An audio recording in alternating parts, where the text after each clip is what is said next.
has not been independently confirmed. Police are saying at least 20 were murdered last night, more than 40 injured. The mass shooting is now being investigated as an act of terror, indeed the largest act of terror in this country since 9/11. That's right.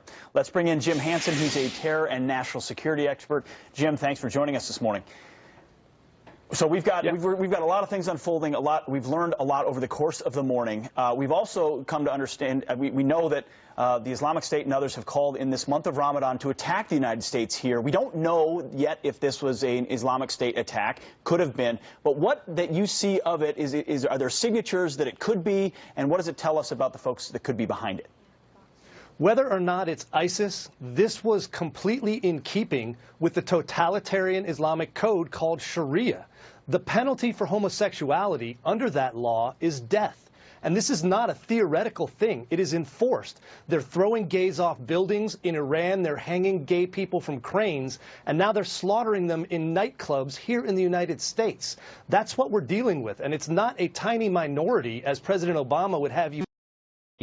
More than half of Muslims worldwide believe that this barbaric code should be the law of the world and that we should all be subject to it. It's horrific. And you're seeing it throughout West Africa, by the way. This is not an esoteric set of views. This is widely known. They're open about it. I mean, they don't pretend otherwise. So you're saying this is consistent with their beliefs?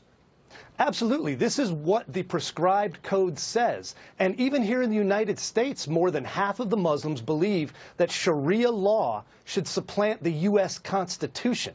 Now, that doesn't mean all of them believe you should slaughter gays, but it certainly should give people pause to wonder what are the beliefs of people who are not assimilating well to our culture.